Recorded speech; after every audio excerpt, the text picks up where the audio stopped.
Hi, നമസ്കാരം. എല്ലാവർക്കും എന്റെ വിഷുദിന ആശംസകൾ. ഹാപ്പി വിഷു. ഇന്ന് ഞാൻ വന്നിരിക്കുന്നത് നമ്മുടെ ടോവിനോ തോമസ് നായനായ പള്ളിച്ചട്ടം ഇന്ന് റിലീസായി. വിഷു റിലീസായിട്ട് ഇറങ്ങിയിട്ടുണ്ട്. രാവിലെ 10 മണിയുടെ ഷോ ഞാൻ ചങ്ങനാശ്ശേരി അഭിനയത്തെറ്റി കണ്ടു. അപ്പൊ എന്റെ റിവ്യൂലേക്ക് വരാം. പള്ളിച്ചട്ടം, ഡിനോ ജോസ് ആന്റണി ഡയറക്ഷൻ, ടോവിനോ തോമസ്, കയാദു ലോഹർ, ബാബുരാജ്, വിജയരാഘവൻ, അങ്ങനെ ഒരുപാട് ആർട്ടിസ്റ്റുണ്ട്. ഒരുപാടൊന്നുമില്ല, പിന്നെ കാമിയേഴ്സ് ഉണ്ട്. അപ്പൊ നമുക്ക് പള്ളിച്ചട്ടമ്പിലേക്ക് വരാം. പള്ളിച്ചട്ടമ്പി ഒറ്റ വാക്കി പറഞ്ഞാൽ ആവറേജ് സിനിമയുള്ളൂ. ഞാൻ ഒരുപാട് പ്രതീക്ഷിച്ചു, ഒരുപാട് മാസും അല്ല ഞാൻ പ്രതീക്ഷിച്ചു പോയൊരു പടമാണ്. പക്ഷെ അതിനകത്ത് മാസും ഇല്ല, ആക്ഷൻ രണ്ടും കൊള്ളത്തില്ല. അങ്ങനെ ഒരു പടമായിട്ടാണ് വന്നിരിക്കുന്നത്. ഞാൻ ട്രെയിലർ കണ്ടിട്ട് ഞാൻ അതിനെ കുറിച്ച് ഒരു വീഡിയോ ചെയ്ത് അങ്ങനെ എന്റെ ഡിസ്ക്രിപ്ഷൻ ഇട്ടേക്കാം ആ വീഡിയോ ലിങ്ക്. കാര്യം ചെയ്യാൻ ആ പടം ഭയങ്കര സംഭവം, ബ്ലോക്കസ്റ്റ് അടിക്കും, ടോവിനോയുടെ വിഷു പടം കിടിലോ എന്നൊക്കെ പറഞ്ഞ് ട്രെയിലർ കണ്ടിട്ട്. പക്ഷെ ആ ട്രെയിലർ കണ്ടാണക്കല്ല പടം. പടം ഭയങ്കര ബോറിംഗ് ആയി. പടത്തിന് സത്യം പറഞ്ഞ കഥയൊന്നുമില്ല. നാട്ടിൽ നടക്കുന്ന ഒരു 1957-58 കാലഘട്ടത്തിൽ ഒരു നാട്ടിലൊരു കഥയാണ്. നാട്ടിലെ ഒരു സംഭവമാണ് ഒരു നാട്ടിൽ നടക്കുന്ന സംഭവമാണ് കാണിക്കുന്നത്. അത് അവിടെ ക്രിസ്ത്യാനികളിലെ തകർക്കാണ്ട് വരുന്ന കുറെ പാർട്ടിക്കാര് ക്രിസ്ത്യാനികൾ ഇരിക്കുന്നു. അങ്ങനെയുള്ള കുറെ പരിപാടിയൊക്കെ. അപ്പൊ അവിടെ കുറെ റൗഡികളുണ്ട്. റൗഡികളുടെ ശല്യം കാരണം അവർ പാർട്ടിയിലുള്ളവരാണ് റൗഡികൾ. അപ്പൊ അവരുടെ ശല്യം കാരണം അവർ വേറൊരു അന്യനാട്ടിൽ നിന്ന് ഒരു റൗഡിയെ ചട്ടമ്പിയെ ഇങ്ങോട്ട് കൊണ്ടുവരുന്നു. ഇതൊക്കെയാണ് കഥ. പക്ഷെ ആ ചട്ടമ്പിയെ കൊണ്ടുവരുന്ന ഒരു ഇമ്പാക്ട് ഇല്ല. ആ ചട്ടമ്പി വന്നതിന് ശേഷം ഒരു ഇമ്പാക്ട് ഇല്ല. പിന്നെ ആ നാട്ടിൽ നടക്കുന്ന ഒരു നാട്ടിൽ നടക്കുന്ന കുറെ റൗഡികളുടെ ഒരു പ്രശ്നം കാരണമാണല്ലോ ഒരു ചട്ടമ്പി ഇങ്ങോട്ട് കൊണ്ടുവരേണ്ടി വരുന്നത്, ആ റൗഡികളെ അടിച്ചമർത്താനായിട്ട്. പക്ഷെ ഇങ്ങനെ ഒരു റൗഡിയെ കൊണ്ടുവരാനുള്ള ഒരു സംഭവങ്ങളൊന്നും അവിടെ നടന്നിട്ടില്ല നാട്ടിൽ. അത് കാണിക്കുന്നില്ല. കുറച്ചൊക്കെ അത് കാണിക്കാറുന്നാണ് എനിക്ക് മറ്റേ ഡയറക്ഷനോട് പറയാനുള്ളത്, ഡയറക്ടർ ചെയ്ത പുള്ളിക്കാരനോട് പറയാനുള്ളത്. കുറച്ചൊക്കെ കാണിക്കുന്നത്, അതായത് ഒരു നാട്ടിൽ വലിയ കലഹങ്ങളൊക്കെ ഉണ്ടാക്കി വലിയ നാട് മുടിക്കാൻ പോകുന്ന രീതിയിൽ ഒരു റൗഡിത്തരൊക്കെ അവിടെ കാണിക്കുമ്പോഴാണ് ഒരു ചട്ടമ്പിയെ കൊണ്ടിട്ടിട്ട് അവിടെ ഒരു സംഭവങ്ങളൊക്കെ ഉണ്ടാക്കിയെടുക്കുന്നത്. അങ്ങനെ ഒരു സംഭവം അതിനകത്ത് വന്നിട്ടില്ല. ഒരു ജസ്റ്റ് ഒന്ന് ബാബുരാജിനെയും കുണ്ടകളിനെ കുറച്ചൊരു അതുപോലെ കാണിക്കുന്നില്ല ഒന്നും. അവരുടെ കുറിച്ച് പറയുന്നേ ഉള്ളൂ. പിന്നെ ടോവിനോ അവിടെ വരുന്നു, ബാബുരാജിന്റെ മഴയത്തുള്ള അടി. ആ അടി എന്ന് പറഞ്ഞു കഴിഞ്ഞാൽ ഞാൻ ഒരുപാട് പ്രതീക്ഷിച്ചു. ട്രെയിലർ കണ്ടപ്പോൾ നല്ല പഞ്ചോടെ ഉള്ള അടിയാന്ന് വിചാരിച്ചു. അടിക്കൊരു പഞ്ചും ഇല്ല. ഗ്രാഫിക്സ് ഒക്കെ മോശമാണ്. കറക്റ്റ് ആ കട്ട് ചെയ്ത ടോവിനോ വീഴുന്ന നിരത്തി വീണ സീനൊക്കെ കറക്റ്റ് ആയിട്ട് ടോവിനോയുടെ കാലിന് സീൻ കാണിക്കുന്നില്ല. അതായത് ഗ്രാഫിക്സിന്റെ പരിപാടി കറക്റ്റ് ആയിട്ട് എടുത്തറിയാൻ പറ്റുന്നുണ്ട് ആ സീൻ. ഇടിക്ക് ഒരു പഞ്ചില്ല, ഒരു ഇമ്പാക്ട് ഉണ്ടാകുന്നത്, ഒരു പവർ വരുന്നില്ല ഇടിക്ക്. പിന്നെ ഇടിയൊക്കെ ഒരു ആവശ്യമില്ലാത്ത കാര്യങ്ങളൊക്കെയാണ് അത് കുത്തിക്കയറ്റി വെച്ചിരുന്നത്. പിന്നെ അടുത്ത് കഥയെന്ന് പറഞ്ഞാൽ 1957-58 ഞാൻ പറഞ്ഞല്ലോ, ആ കാലഘട്ടത്തില് ഒരു പാർട്ടിക്കാരുടെ ഒരു പരിപാടി ക്രിസ്ത്യാനിക്കെതിരെ നിൽക്കുന്ന ഒരു സംഭവമാണ് കാണിക്കുന്നത്. പാർട്ടി ഇങ്ങനെ വന്ന സമയമൊക്കെയാണല്ലോ വന്ന് ആ നമ്മുടെ ഈ കേരള മുഖ്യമന്ത്രി കേരളം ഭരിക്കുന്ന പാർട്ടിക്കാരാണുള്ള ആണ് ആ സമയത്തൊക്കെ. അപ്പൊ അതിനെക്കുറിച്ചുള്ള പരിപാടി കാണിക്കുന്നുണ്ട്. ഒരു നാട്ടിൽ നടക്കുന്ന സംഭവങ്ങളാണിത്. പാർട്ടിക്കാർ ഒരു ക്രിസ്ത്യാനി നിൽക്കുന്നു, ക്രിസ്ത്യാനിക്കാർ പാർട്ടിക്കാർ ഇരിക്കുന്നു, അങ്ങനെയൊക്കെയാണ്. ഈ ചട്ടമ്പി വന്നിട്ട് ഇങ്ങനെ എന്താ റൗഡിത്തരം കാണിക്കുന്നു. ഈ നാട്ടിലാണ് ഈ ചട്ടമ്പിത്തരം കാണിക്കുന്നവരുടെ ഒരു ഇമ്പാക്ട് എന്തെങ്കിലും ഉണ്ടാക്കിയല്ലേ വരുന്നത്. ചട്ടമ്പിക്ക് എന്തെങ്കിലും കാണിക്കാൻ പറ്റത്തുള്ളൂ, അതുമില്ല. പക്ഷെ ടോവിനോയുടെ ലുക്സ് കറക്റ്റാണ്, സ്ക്രീൻ പ്രസൻസ് ഒക്കെ അടിപൊളിയാണ്, പൊളിയാണ്. പിന്നെ അതിനകത്ത് നായികയൊക്കെ നല്ലൊരു ഗ്ലാമറസ് നായികയാണ്, ഇതിലെ നായികയാണ് വെച്ചിരിക്കുന്നത്. പക്ഷെ അതിനകത്ത് പെർഫോമൻസ് ചെയ്യാനൊന്നുമില്ല, അവരെ പെട്ടെന്ന് കൊല്ലുവാണ്. അങ്ങനെയൊക്കെയാണ് അതിനകത്ത് വന്നിരിക്കുന്നത്. അവരുടെ ലിപ്സ് ഇതൊന്നും ശരിയാകുന്നില്ല, അതായത് ഈ ഡബ് ചെയ്തിരിക്കുന്നത് ശരിയായിട്ടില്ല. അതൊക്കെ ഭയങ്കര മോശമായിട്ട് എനിക്ക് തോന്നുന്നത്. നല്ലൊരു നടിയെ കൊണ്ട് മോശമായി കളഞ്ഞവർ. പിന്നെ അതിനകത്ത് മെയിനായിട്ട് എടുത്ത് പറയേണ്ടതെന്ന് വെച്ച് അത്യാവശ്യം ചെറിയ രീതിയിലൊക്കെ ലാഗും പരിപാടിയൊക്കെ ഉണ്ട്.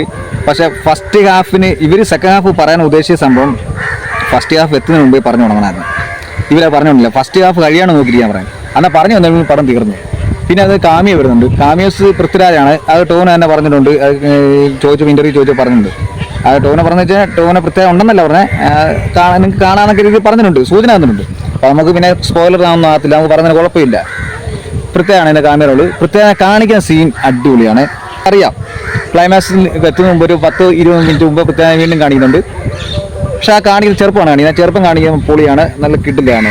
പക്ഷെ ക്ലൈമാക്സിലേക്ക് വരുമ്പോൾ പൃഥ്വിരാജിന്റെ ഒരു താടിയൊക്കെ വെച്ചൊരു വെട്ടുതാടിയൊക്കെ വെച്ചിരുന്നുണ്ട്.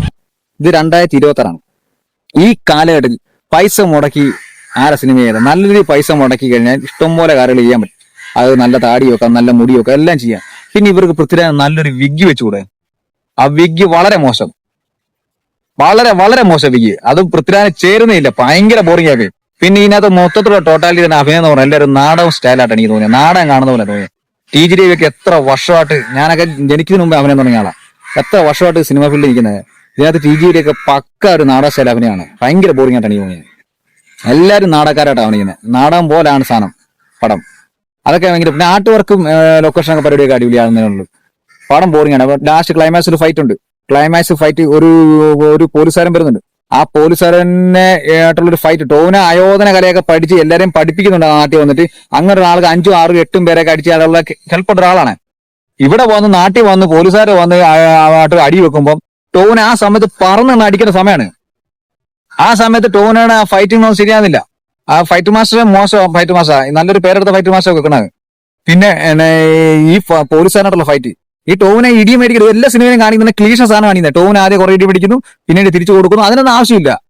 ടോവിനെ ആയോധനകല പഠിച്ചാണ്. ഒരു പൗരസാരം വന്നതൊന്നും ടോവിനെ ഒന്നും ചെയ്യാൻ പറ്റത്തില്ല. ടോവിനെ ആ സീൻ കയറി അങ്ങ് അടിച്ച് ആ പുള്ളി അടിച്ച് നിലംപരിശാക്കണമെന്ന് ഓടി കിടന്ന പോലീസുകാരൊക്കെ ഇടിച്ച് താഴെ ഇടണം. ആ നാടിനെ രക്ഷിക്കാൻ വന്ന ആളല്ലേ.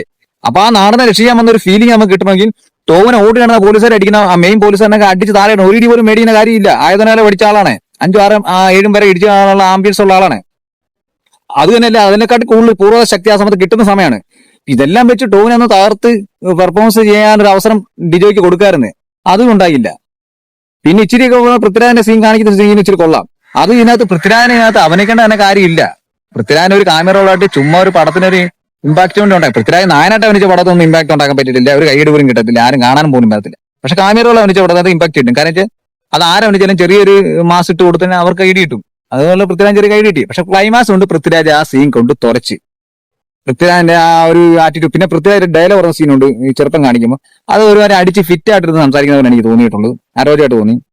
ക്ലൈമാക്സിലെ താടിയൊക്കെ വെച്ചാൽ ഭയങ്കര ബോറിക്കുണ്ട്. സെക്കൻഡ് ഹാഫിനെ കൊണ്ട് ഒരു പടം നിർത്തിയിട്ടുണ്ട്. അതിനൊന്നും ആവശ്യമില്ല. ഞാനൊരു കാര്യം പറ്റേ, ഇതിനകത്ത് കഥ എന്താണെന്ന് ഒരു പിടുത്തം കിട്ടുന്നില്ല. ഇവരെന്തൊക്കെ ചെയ്തെന്ന് നമ്മളൊരു കല്യാണത്തിന് പോകുമ്പോൾ, ഒരു ഹിന്ദുക്കളുടെ കല്യാണത്തിന് പോകുമ്പോൾ ഈ സദ്യയാണല്ലോ. അപ്പൊ ഈ ഊണ് ഫ്രണ്ടിൽ കൊണ്ട് ചോറിന്റെ ഫ്രണ്ടിൽ കൊണ്ട് കുറെ കറികൾ വെക്കത്തില്ല. അന്ന് പറഞ്ഞ ഇവിടെ രാഷ്ട്രീയം കാണിക്കുന്നുണ്ട്, അന്ന് അതിന്റെ ഒരു തീവ്രത കാണിക്കുന്നില്ല. ഇവിടെ മതപരം കാണിക്കുന്നത്, അതിന്റെ തീവ്രത കാണിക്കുന്നില്ല.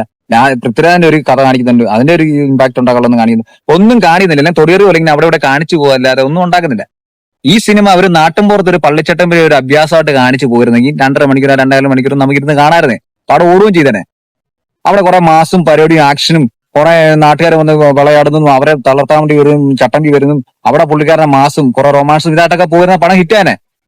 ഇത് ഒരു നാടൻ കാണിച്ചിട്ട് ഇപ്പുറത്തെ ഒരു വലിയൊരു ബ്രഹ്മാണ്ഡ പരിപാടി കാണിച്ചു. പിന്നെ എനിക്ക് എടുത്തു പറയാനുള്ളത്, ഇതിനകത്ത് കുറെയൊക്കെ ഡിജോ ജോസ് ആന്റണി കുറെയൊക്കെ കോപ്പി അടിച്ചിട്ടുണ്ട്. KGF, പിന്നെ